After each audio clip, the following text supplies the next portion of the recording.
ఇప్పుడు మనం కొన్ని నిజాలు మాట్లాడుకుందాం. ఫస్ట్ అయితే ఒక 10 సెకండ్ ఈ వీడియో చూడండి. లాభం ఇయ్యకే లాభం, మాకు ఈ సన్న బియ్యం ఇస్తారని పేరు. మాకు అన్నం వండితే కూడా ఇట్లా లబ్బర్ అవుతుంది. ఇది అన్నం. ఇప్పుడు నిజాలు మాట్లాడుకుందాం. అసలు మీకు ఎందుకు ఇవ్వాలి రేషన్ బియ్యం? తినే వాళ్ళు 60% ఉంటే అమ్ముకునే వాళ్ళు 40% ఉన్నారు.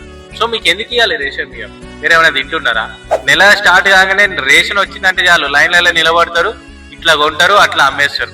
మీకు ఎందుకు ఇక రేషన్ బియ్యం? ఇంకోటి మెయిన్ మ్యాటర్కి వద్దాం. అసలు ముచ్చట, రేషన్ బియ్యం మంచి లేవు అని చెప్పి రేవంత్ రెడ్డిని తిడుతుంది. మీకు రేషన్ బియ్యం ఇచ్చింది రేవంత్ రెడ్డి? మీ ఇంటికి వచ్చి పోసిండా? మీ సంచులలో పోసిండా? మీకు జోకి ఇచ్చిండా? దేనికి రేవంత్ రెడ్డిని తిడుతున్నారు? మీ సంచుల్లోకి రేషన్ బియ్యం రావాలంటే 4 చేతులు మారాలి. ఆ 4 చేతులు మారితేనే అప్పుడు మీ చేతిలోకి వస్తాయి. పోయిన గవర్నమెంట్ ఉన్నప్పుడు కూడా కేసీఆర్ ని ఇట్లనే తిట్టుకున్నారు. చీరలు మంచి లేవు, బతుకమ్మ చీరలు మంచి లేవు, రేషన్ బియ్యం మంచి లేవు, ఇవి ఉన్నాయి అవి ఉన్నాయి. కేసీఆర్ మీ డబ్బాలలో పోషించిండా? కేసీఆర్ ఇంట్లో నుంచి బతుకమ్మ చీరలు పంపిండా? వీళ్ళ తప్పులు కాదు, వీళ్ళ కింద ఉన్నారు చూడు వాళ్ళ తప్పులు. మీకంత తిట్టాలనిపిస్తే, మీకంత అనాలనిపిస్తే వాళ్ళనండి.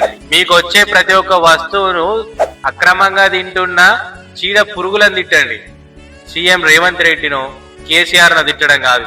ఫాల్ట్ ఉన్నది ఫస్ట్ మీ దగ్గర. మారాల్సింది జనాలు, రాజకీయ నాయకులు కాదు. వాళ్ళ అవసరాలకి వాళ్ళ స్వార్థాలకి వాళ్ళు ఉన్నారు, వాళ్ళకి తగ్గట్టుగా మీరున్నారు.